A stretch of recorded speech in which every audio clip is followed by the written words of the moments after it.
If you have only 1 year to build your entire speaking business, what should you do?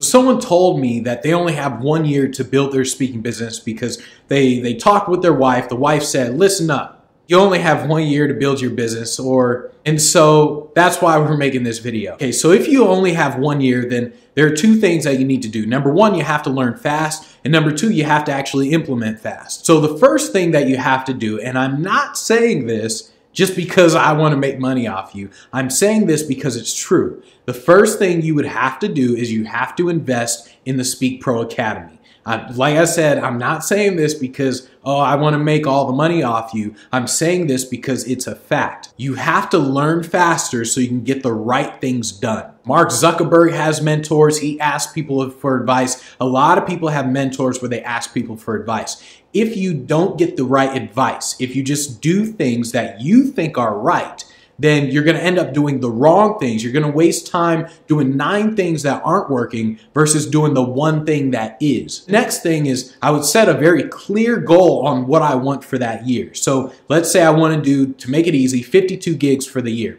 So I would know that that turns out to 1 gig per week. So you have to set a clear goal on where you're going. That way you know if the actions you're taking are going to get you there. And also think in terms of how much money you need to make, and then whatever that is, double it. The reason you want to double it is because I notice that a lot of people, they kind of undercut themselves. So they say, oh, I need to make 70,000 a year at a minimum.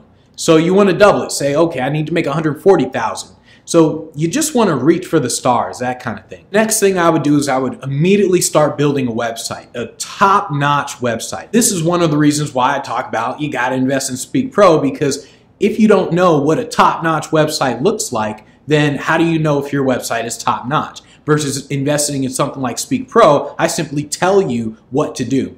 But the small details matter. So I would build a top-notch website, or if I didn't know about it, or if I didn't have the money to hire someone, I would learn it myself. I would figure out what a top-notch website looks like, and I would just get it done. There are small details that go into a website that you need to build. I mean, details like putting for availability instead of please hire me type thing.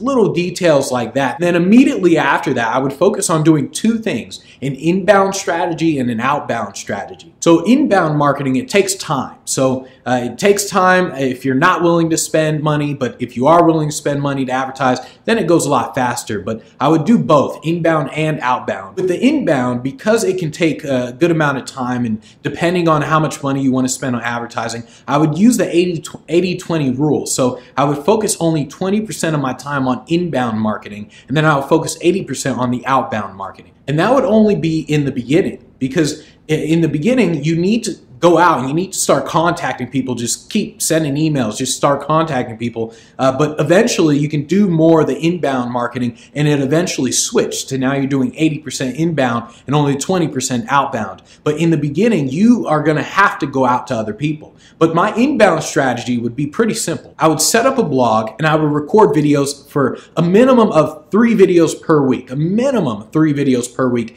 That way people can actually see you as a speaker, how you are when you're presenting stuff, versus when you write a blog is good for writers. I mean, a blog is good for just content in general. But if you're a speaker, people want to see you present. People want to see how you are when you speak. They want to see that passion. They want to see all that stuff. So I would start making videos.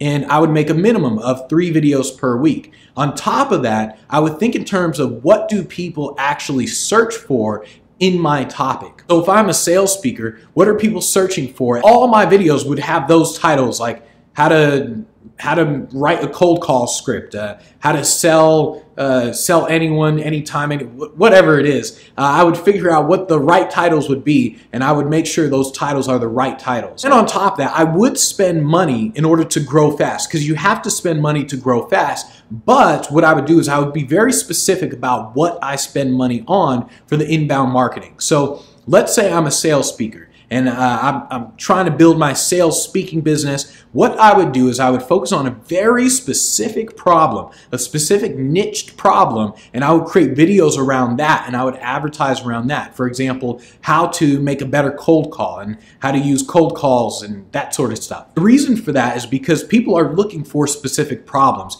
If you just make videos saying, here's how to be a great entrepreneur, well, now there's a million other people out there doing the same thing, so you don't stand out. But if you say, like, here's how to build a Mark Zuckerberg business, or that's probably bad too.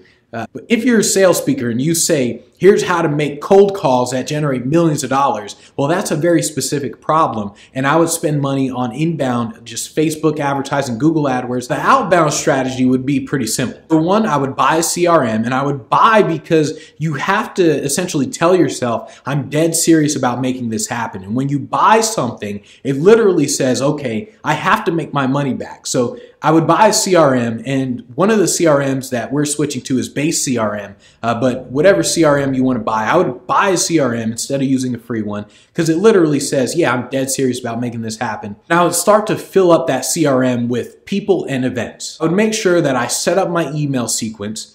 So I would have at minimum 2 email templates, one, and I talk more about this in other stuff, but I would set up my email templates, one that asks about the event, the other one that sells me, and I would set those up in the CRM, or I would buy something like Yesware and I would set those up in there. That way I have my little email system. Once I bought the CRM, once I have my email system, the 2 emails set up, now I would start filling up the CRM with people and events. I would search all over. I'd just do that all day, every day. And I would search, I would fill it up. And then the next day, I would actually just focus on contacting those people, just sending out the email templates. More importantly, I would actually contact smaller events, like local events, because the bigger events where there's a big company event and there's thousands of people, 100, 500 people or whatever, they're not going to hire a new speaker, a speaker who doesn't look like he's getting 10, 15 grand yet. So they're not going to hire that. You have to focus on getting on any stage possible, any stage you can.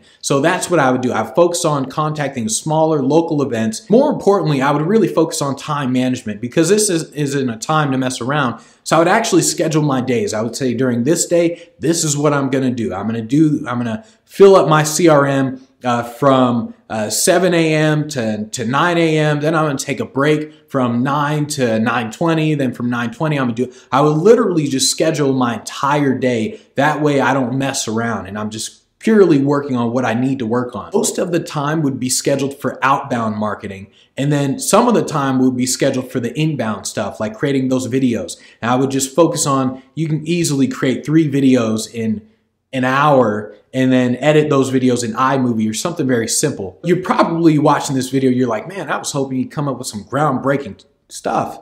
Success is in the execution, not in the groundbreaking tactics. So you sitting there contacting people all day, every day, and putting them into your CRM, that's what's going to actually get you on those stages. And you sitting there and creating those videos every single week, that's what's going to get you on those stages, not some groundbreaking strategy that you never heard of before. And then when you do get a gig, when you get one gig, a small, whatever the gig is, I would make sure that I have my referral system in place. I talk a lot about this in the Speak Pro Academy because a referral system, once you book one gig, you should be able to get at least 3 other gigs from that one. So think about that. You get one gig and it spiderwebs off into other gigs. So you no longer have to do so many outbound emails and all that stuff. They just come to you. You have to take advantage of all the gigs that you're getting. So putting up a referral system is extremely important. And a simple example of a referral system is something like when you get to the event, and I do this all the time, when I get to the event, the person who hired me, and even other people who've never hired me, I ask them this question. I say, hey, who here do you know that can probably hire me for other events? I always ask that. That way I know, okay, this person, he does an event where there's going to be 500 people. This person he's the CEO of Ashley Furniture, and I do that. That way, towards the end, after they see me speak, I can now approach them, get a video testimony, and I can do all the other referral stuff that I need to do to book more gigs. You have to have a referral system because a lot of speakers waste that moment. They waste the moment when they're on stage, they're doing their thing, and then they get off stage, and then they kind of just nothing. You don't want to waste that moment. When you get one gig, you have to book other events. So make sure you have a referral system in place. Really, that's the basics. And you want to just stop thinking and start doing, because it's very simple. Most speakers, they don't get gigs because they're not just hustling all day, every day. They just wonder, oh, what's the new groundbreaking tactic? And how do I use Snapchat in order to get gigs, and Periscope? And oh, that came in. Just stop thinking and start doing.